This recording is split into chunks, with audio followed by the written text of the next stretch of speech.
Hello everyone, welcome to my channel. तो आज हम बात करेंगे हमारे MS1 के अंदर जो हमारी यूनिट चली हुई है। हमारी थर्ड यूनिट जो है वो कंप्लीट हो चुकी है, तो ये हमारी फोर्थ यूनिट स्टार्ट होगी आज से। तो ये जो हमारी यूनिट है ये बेसिकली हमारी fluids, electrolyte and acid base balance, तो इस यूनिट का नाम ये है। तो डेफिनेटली इस यूनिट के अंदर हम फ्लूइड्स के बारे में पढ़ेंगे और जो बॉडी के अंदर जितने कितना हमारा फ्लूइड पाया जाता है, कितनी एवरेज होती है फ्लूइड की, और इलेक्ट्रोलिक जो बैलेंस होता है उसमें कौन कौन सी चीजें होती है, एसिड बेस बैलेंस क्या होता है, उसके बारे में हम सारी की सारी जानेंगे।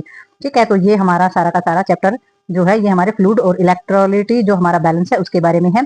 और इसमें जैसे कि हमारा इसमें दिखाया गया है कि भाई ये जो है हमारा सारे के सारे देख सकते हैं इलेक्ट्रॉलिक जो हमारा फ्लूइड बैलेंस है उसमें ये दे रखा है, जैसे कि हमारे सारे के सारे सोडियम है, पोटाशियम है, और ये हमारा मैग्नीशियम है, फास्फोरस है। ये सारे के सारे हमारे इलेक्ट्रॉलिक जो हमारे बैलेंस होते हैं वो होते हैं जो हमारे फ्लूइड कंटेंट को कंप्लीट करने का काम करते हैं। और अगर बॉडी में किसी भी तरीके की कमी हो जाती है इस इलेक्ट्रिक बैलेंस के अंदर तो हमें बहुत ही वीकनेस फील होती है, डिहाइड्रेशन जब हमें होता है तो ये सारा का सारा इलेक्ट्रिक बैलेंस जब बॉडी का कम होता है तो हमारी ऐसी चीजें होती हैं। ठीक है, तो इसमें हम देखेंगे इसके अंदर जो है हम देखेंगे कि हमने टॉपिक कौन कौन से कवर करने हैं। तो इसमें हमारा सबसे पहला जो टॉपिक है वो है हमारा फ्लूइड बैलेंस। तो फ्लूइड बैलेंस कैसे रखना है, ना कम ना ज्यादा, तो और अगर कम ज्यादा हो जाता है तो उसमें हमें क्या करना चाहिए, तो वो सारी की सारी चीजें इस यूनिट के अंदर हम कवर करेंगे। दूसरा हम देखेंगे इसमें डिहाइड्रेशन।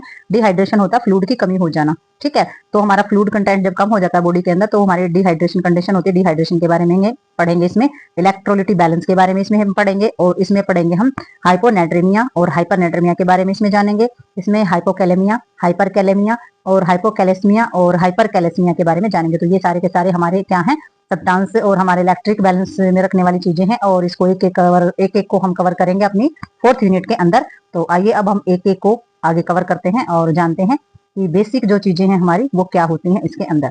ठीक है, तो भाई ये है हमारा, इसमें देखेंगे हम पहले तो हमारा फ्लूइड बैलेंस जो है उसकी दी गई है इसमें डेफिनेशन। तो फ्लूइड बैलेंस की जो हमारी डेफिनेशन है उसमें इन्होंने बताया है water comparison 60% of the body weight of the average adults. तो इन्होंने बताया है कि जो हमारे जो एवरेज होती है एक एडल्ट्स के अंदर वो हमारा बॉडी वेट के 60% जो वाटर होता है वो हमारी बॉडी के अंदर पाया जाता है।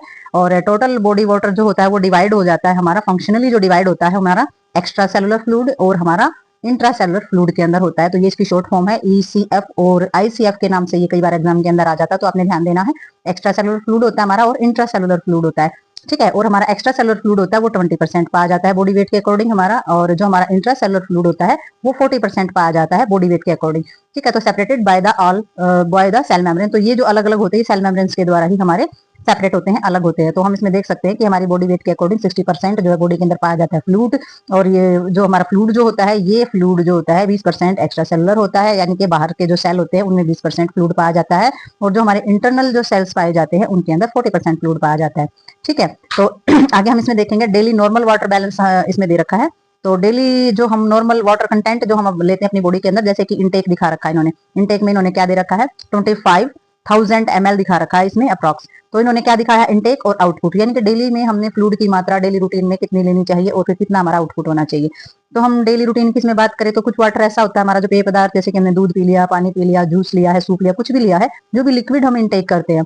दूसरा हमारा इन्होंने बताया है वाटर सॉलिड फ्लूइड्स, जो अगर हम जो ले लेते हैं वो भी हमारा 1000 ml होना चाहिए। अगर आपने कोई वाटर भी एवरेज लिया है यानी वो 1200 ml में होना चाहिए, और मेटाबॉलिक वाटर जो आपने जो ऑक्सीडेंट हुआ वो हमारा 300 रहता है। तो टोटल जो इसकी जो हमारी आ जाती है एवरेज वो हमारी 2500 के करीब आ जाती है। ठीक है, और आउटपुट हमारा क्या रहता है, इसमें भी हमारा आउटपुट भी ML में इतना ही होना चाहिए। तो उसमें हमारा यूरिन के अकॉर्डिंग हमारा जो फ्लूइड होता है बाहर निकलता है 1500 तो यूरिन में चला जाता है, और जो हमारा 900 होता है वो हमारा loss of skin and lungs से। तो स्किन का लॉस क्या, यानी कि स्वेट और पसीना जो निकलता है बाहर लंग्स में काम आने वाला, और जो हमारा 100 होता है वो फेसिस में यानी कि स्टूल पास आउट करने में। तो ये हमारी जो एवरेज रहती है, जो डेली नॉर्मल जो वाटर बैलेंस होता है वो हमारा इतना हम लेते हैं, और इतना हमारा वेस्ट होता है। वेस्ट इन द सेंस कि वेस्ट प्रोडक्ट निकालने के लिए वर्क करता है। ठीक है, तो इसमें अब हम देखेंगे इसका आगे जो भी चीजें इसके बारे में हमारी दी गई हैं उसमें हमारी हो जाएंगी। तो इसमें हमारी कंडीशन दी गई है, condition arise from water imbalance. तो इसमें कंडीशन में देखना है हमने, सबसे पहली जो कंडीशन इसमें दी गई है वो है डिहाइड्रेशन। तो डिहाइड्रेशन के अंदर हमारी आ जाएगी loss of water, lack of water within cell and tissues. तो डिहाइड्रेशन हमारी कैसी कंडीशन मानी जाती है, ये वो कंडीशन है जिसमें सेल और टिश्यूज के अंदर वाटर की कमी हो जाती है, वाटर लॉस हो जाता है, वो हमारी जो कंडीशन होती है वो डिहाइड्रेशन बोली जाती है। ठीक है, और दूसरी जो हमारी होती है ओवर हाइड्रेशन। तो ओवर हाइड्रेशन में क्या हो जाएगा, वाटर जो है वो रिटेंशन होगा विद इन द बॉडी। तो हमारा जो बॉडी के अंदर वाटर कंटेंट जो है वो ज्यादा रिटेंशन यानी कि ज्यादा स्टे हो जाएगा, तो वो हमारी ओवर हाइड्रेशन बोली जाएगी। तो टू कंडीशन अराइज हो जाती है हमारी वाटर इम्बैलेंस के अंदर। ठीक है, अब हम सबसे पहले जो हमारी कंडीशन है डिहाइड्रेशन, उसके बारे में आगे बढ़ेंगे। हम पूरा टॉपिक करेंगे इसका डिहाइड्रेशन का। तो इसमें मेनली हमने जो चीजें जाननी है, डिहाइड्रेशन की डेफिनेशन जानेंगे पहले। डिहाइड्रेशन होता क्या है? Loss of water in cell of the tissues of body is called dehydration. तो इन्होंने बताया है कि जो हमारी बॉडी के अंदर जो सेल और टिश्यूज होते हैं, उनके अंदर जब वाटर लॉस हो जाता है, पानी कम हो जाता है, तो वो जो कंडीशन होती है उसको हम डिहाइड्रेशन बोलते हैं। Women male body of content 60% water and females के अंदर 50% केस ऑफ फीमेल। तो इन्होंने बताया है कि जो जेंट्स की जो बॉडी होती है, यानी कि जो मेल होते हैं उनकी जो बॉडी होती है उसमें 60% जो है वाटर कंटेंट होता है, और जो फीमेल्स होती है उसमें 50% होता है। ठीक है, normally dehydration is prevented by the sensation of thirst. तो हम जो नॉर्मली जो डिहाइड्रेशन जो होती है उससे हम प्रिवेंट रोक सकते हैं। क्यों? जो सेंसेशन ऑफ थर्स्ट हमारा थ्रस्ट होता है, यानी कि प्यास लगने की जो सेंसेशन हमारी होती है, उसकी वजह से हमारा डिहाइड्रेशन की जो प्रॉब्लम होती है वो बढ़ती है, तो उसे रोका जा सकता है। This mechanism may fail when the sufficient water and is not available and there is high loss of fluid from the bodies due to vomiting and diarrhea। तो इन्होंने बताया है, और जो हमारा मैकेनिज्म का जो वर्क होता है, अगर वो फेल हो जाए, जब सफिशिएंट वाटर जो है बॉडी में अवेलेबल नहीं होता है, तो वो हमारा हाई लॉस फ्लूइड अगर हमारी बॉडी के अंदर हो जाता है, जैसे कि वोमिटिंग और डायरिया। अगर आपको उल्टियां बहुत ज्यादा मात्रा में आ रही हैं, अगर आपको डायरिया यानी कि जो दस्त वगैरह लगे हुए हैं, तो उसमें हमारा वाटर कंटेंट जो है बहुत ज्यादा हमारी बॉडी से खत्म होता है, तो उसमें जो है डिहाइड्रेशन की प्रॉब्लम है वो बहुत ज्यादा जल्दी से बढ़ती है। ठीक है, तो इसमें हमारे कुछ कोज हैं आगे। जो कोज हैं उनके बारे में हम देखेंगे कि भी कारण क्या क्या रहते हैं हमारे, कि भाई हमें डिहाइड्रेशन हो जाता है, उसके पीछे रीजन कौन कौन से हैं। तो ये इंडिकेट करता है हमारा ड्रिंक वाटर, हम पानी किस मात्रा में ले रहे हैं वो कारण हो सकता है। सीवियर वोमिटिंग, अगर आपको ज्यादा मात्रा में वोमिटिंग हो रही है तो भी डिहाइड्रेशन हो सकता है। सीवियर डायरिया, दस्त अगर ज्यादा लगे हुए हैं। ठीक है, सनस्ट्रोक आपको हो गया है, यानी कि सूर्य की किरणों से या फिर किसी चीज की जो हमारी रेज होती है उनसे प्रॉब्लम हो रखी है। डायबिटिक प्रॉब्लम अगर आपको है, ठीक है, डायबिटीज है या डायबिटिक कोमा की जो प्रॉब्लम है, कैलोरा जो हमारा हिजा वगैरह की अगर प्रॉब्लम है, क्योंकि उसमें भी सीवियर मात्रा जो होती है वो वोमिटिंग और डायरिया की ही होती है। ठीक है, हैजे के अंदर। और दूसरा इसमें हो जाता है हमारा डायप्रोसिस। डायप्रोसिस हमारा क्या हो जाता है? एक्सेस स्वेटिंग, यानी कि बॉडी में बहुत ज्यादा मात्रा में जो पसीना आता है उसको हम डायप्रोसिस बोलते हैं। सीवियर हेमरेज, यानी कि ब्लीडिंग वगैरह अगर ज्यादा हो रही है और अगर बॉडी में कोई अंग या बॉडी जल गई है, तो ये जो हमारे कारण रहते हैं, ये हमारी डिहाइड्रेशन की जो प्रॉब्लम होती है उसके कोज हमारे बताए गए हैं। ठीक है, नेक्स्ट हमारा, अगर हम इसमें क्लिनिकल मैनिफेस्टेशन के अंदर हम इन चीजों को देखते हैं, तो हम किस किस चीज को पहले देखेंगे? तो इसमें सबसे पहले जब हम मैकेनिज्म देखेंगे इसके, तो उसमें सबसे पहले थर्स्ट देखेंगे कि प्यास कितनी मात्रा में लग रही है। हाइपोटेंशन देखेंगे, मसल्स वीकनेस देखेंगे, भी मसल्स कितनी कमजोर हो गई हैं। ठीक है, सनक आइज बाल देखेंगे कि भी आंखें जो गदली गदली तो नहीं है। ठीक है, और ब्लड यूरिया इंक्रीज देखेंगे कि भी जो हमारा जो यूरिया है वो ब्लड के अंदर इंक्रीज तो नहीं हो गया है। ठीक है, रेस्टलेसनेस देखेंगे कि भी आरामदायक स्थिति में रहता है या जिसको बेचैनी और इस तरीके की चीजें हैं। ठीक है, क्रैक लिप्स वगैरह, यानी कि होठ वगैरह फट जाना। ठीक है, समथिंग जो हमारा इंपेरेबल पल्स जो होती है वो हमारी समटाइम जो है बहुत कम हो या बहुत ज्यादा हो जाती है। अगर वेट लॉस ज्यादा हो रहा है, अगर जीभ जो है वो ड्राई होगी, जो ड्राई टंग हम जिसको बोलते हैं, और डिस्क्रीज हो जाता है हमारा यूरिनरी आउटपुट। ठीक है, तो यानी कि यूरिन के पास आउट करने की जो हमारी जो हमारी मात्रा होती है, जो क्वांटिटी होती है वो कम हो जाती है। ठीक है, हेडेक होनी स्टार्ट हो जाती है, यानी कि हमारा सर दर्द रहना स्टार्ट हो जाता है। लो स्किन इंटीग्रिटी हो जाती है, यानी कि स्किन का जो काम करने का जो तरीका होता है वो भी हमारा लो हो जाता है। डीप एंड फास्ट रेस्पिरेशन होना स्टार्ट हो जाता है, सांस जो हमारी बहुत जल्दी जल्दी और बहुत ही गहरी गहरी सांस जो है आनी वो स्टार्ट हो जाती है। तो ये सारे के सारे हमारे क्लिनिकल मैनिफेस्टेशन में आते हैं, जो एक नर्स को बड़े ध्यान से इनका जो है असेसमेंट करना होता है। ठीक है, तो अगर हम बात करते हैं डायग्नोस्टिक एवोल्यूशंस की, तो डायग्नोस्टिक एवोल्यूशंस के अंदर हमारी कौन कौन सी चीजें आ जाएंगी?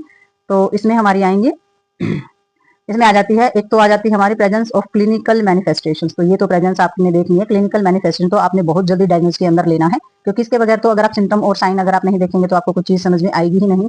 ठीक है, तो नेक्स्ट हमारा इसमें देखेंगे जो ब्लड जो है इन्वेस्टिगेशन जरूर करनी कि ब्लड के अंदर क्या बढ़ गया है, कौन से सब्सटेंस बढ़ गए हैं, क्या कम हो गया है, क्वांटिटी कितनी है, एचबी है या नहीं है, कितनी मात्रा है। तो ब्लड का इन्वेस्टिगेशन तो सबसे पहले आपने डायग्नोज के अंदर लेना है। दूसरा आपने देखना है सीरम और इलेक्ट्रोलिटी बैलेंस की, भाई जो हमारा फ्लूइड है वो है या नहीं है, सीरम कितना हमारा ब्लड के अंदर, प्लाज्मा या फिर इलेक्ट्रोलिटी जो हमने सब्सटेंसेस पढ़े थे वो कितने हैं और कितने नहीं है। तो ये ब्लड टेस्ट कराने बहुत ज्यादा जरूरी होते हैं, क्योंकि उसी की इन्वेस्टिगेशन से हमें पता चलता है कि ब्लड के अंदर कौन से सब्सटेंसेस हैं और कौन से नहीं है। दूसरा हमारा बन आ जाता है, बन की जो फुल फॉर्म होती है वो होती है ब्लड यूरिया नाइट्रोजन। तो ब्लड यूरिया नाइट्रोजन यानी कि ब्लड के अंदर पाए जाने वाला जो यूरिया नाइट्रोजन जो होता है, यूरिक एसिड यूरिया। ठीक है, तो वो ये जो चीजें होती हैं ये डायग्नोज में सबसे पहले देखी जाने वाली चीजें होती हैं। तो अब हम इसमें देखेंगे आगे जो इससे रिलेटेड जो हमारी चीजें हैं तो ये वही है, इसके अंदर जो दी गई हैं चीजें वो है हमारी कॉम्प्लिकेशंस। तो नेक्स्ट टॉपिक हमारा कॉम्प्लिकेशंस का है। डिहाइड्रेशन अगर ज्यादा लंबे टाइम तक रह जाता है तो कॉम्प्लिकेशंस क्या क्या आने स्टार्ट हो जाते हैं। तो सबसे पहला कॉम्प्लिकेशंस इसमें क्या, कंफ्यूजन। तो हमें हर चीज में कंफ्यूजन रहेगी, देखने में, सुनने में, या फिर हमारे डिसीजन पावर में या ब्रेन के काम करने में, हर जगह कंफ्यूजन जो है स्टार्ट हो जाती है अगर वाटर बैलेंस जो है कम हो जाए बॉडी के अंदर।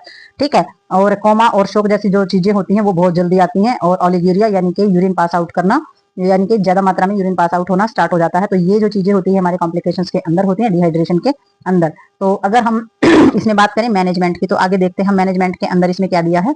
तो मैनेजमेंट में है दिया है इन्होंने कि इट डिपेंड अपॉन सीवियरिटी।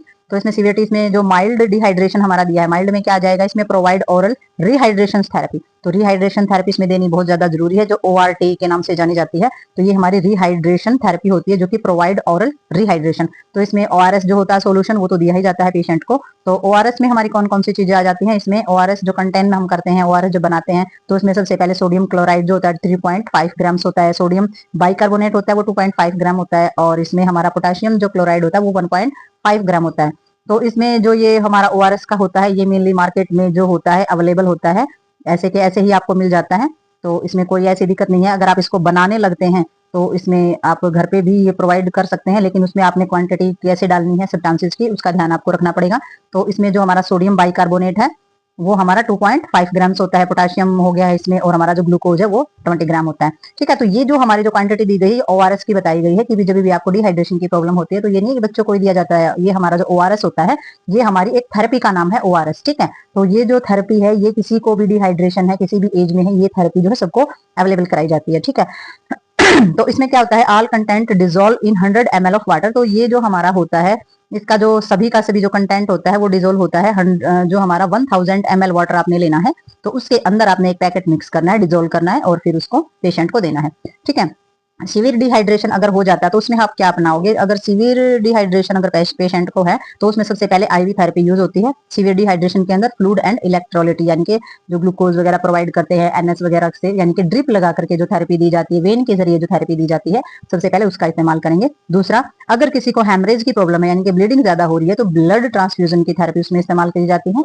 और नेक्स्ट हमारा अगर डायरिया की प्रॉब्लम है तो डायरिया ट्रीटमेंटल में हमारा एंटी डायरियल जितनी भी चीजें होती है वो डायरिया में दी जाती हैं। तो एंटी डायरियल में जो हमने पहले ड्रग्स और थेरेपीज पढ़ी हैं वो आप उसमें देख सकते हैं कि कौन कौन सी जो है इस्तेमाल होती है उसके अंदर।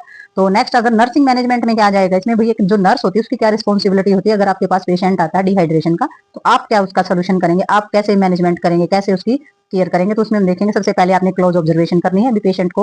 ऑब्जर्वेशन का मतलब है कि आप उसे क्वेश्चन भी पुट करेंगे, आपको डायरिया है, वोमिटिंग है, वो कितने समय से है, आपको कब से ये प्रॉब्लम चल रही है, इनटेक क्या है फ्लूइड का, और हमारा आउटपुट क्या है फ्लूइड का, तो वो सारी की सारी ऑब्जर्वेशन आपने इसमें कर लेनी है। ठीक है, अगर आप नेक्स्ट देखेंगे तो इसमें maintain fluid and electrolyte balance, तो ये भी आपने देखना है कि आपने फ्लूइड उसका जो है वो मेंटेन करा के रखना है, इलेक्ट्रोलाइट बैलेंस है वो भी मेंटेन करा के रखेंगे, उसको स्किन केयर प्रोवाइड कराएंगे अच्छे से, और उसको साइकोलॉजिकल सपोर्ट आप उसको जरूर देंगे, मानसिक तौर पर जो है उसके सारे सवालों के जवाब देने हैं, उसे समझाना है, उसे सेटिस्फाई करना है, उसकी जो भी टेंशन हेडेक है उसको सबको आपने खत्म करना है। ठीक है, तो साइकोलॉजिकल सपोर्ट देने का मतलब होता है मानसिक तौर पर उसे शांत बना देना। ठीक है, नेक्स्ट हमारा हो जाता है हेल्थ एजुकेशन के बारे में उसे जरूर समझाओगे ताकि वो सारी चीजें समझ जाए और शांत रहे पेशेंट। ठीक है, तो आपने मेंटेन करना है पर्सनल हाइजीन के बारे में, आप पेशेंट को जरूर बताओगे कि भी आपने अपनी बॉडी की इंटरनल और एक्सटर्नल जो है साफ सफाई कैसे रखनी है, वो पर्सनल हाइजीन के अंदर आ जाता है। नेक्स्ट हमारा इसमें प्रोवाइड कराओगे रेस्ट और कंफर्ट जो है वो आप प्रोवाइड कराओगे पेशेंट को अच्छे तरीके से, और इसमें मेंटेन करोगे आप न्यूट्रिशन लेवल पेशेंट का कि भी आप उसको क्या खाना है, कब खाना है, कितना खाना, कौन कौन से सब्सटेंसेस और किस तरीके से अपने डाइट और न्यूट्रिशन को मेंटेन करना है। नेक्स्ट इसमें आ जाता है आपने मेंटेन करना है एक्टिविटी लेवल ऑफ पेशेंट। तो पेशेंट की एक्टिविटी लेवल का आपने जरूर ध्यान देना कि पेशेंट जो है वो अपने आप उठ सकता है, बैठ सकता है, एक्सरसाइज कर सकता है, खा सकता है, अपनी सफाई खुद कर सकता है, तो उसकी एक्टिविटी लेवल क्या है पेशेंट का, या फिर आपको सपोर्ट करना पड़ता है उसको उठने बैठने और वॉशरूम तक जाने के लिए। तो ये जो सारी चीजें होती हैं ये हमारी आ जाती है नर्सिंग मैनेजमेंट के अंदर। ठीक है, तो आपने सारी की सारी चीजों पे ध्यान देना है। तो ये जो हमारा टॉपिक है डिहाइड्रेशन का ये कंप्लीट हो गया हमारा। तो ये सारा का सारा आपने करना है, नोट्स जो बनाने हैं नोट्स बनाओ, याद करना है इसको याद करो। तो अब हम मिलते हैं जो हमारी 4th यूनिट है उसके नेक्स्ट टॉपिक के साथ। तो तब तक के लिए बाय बाय।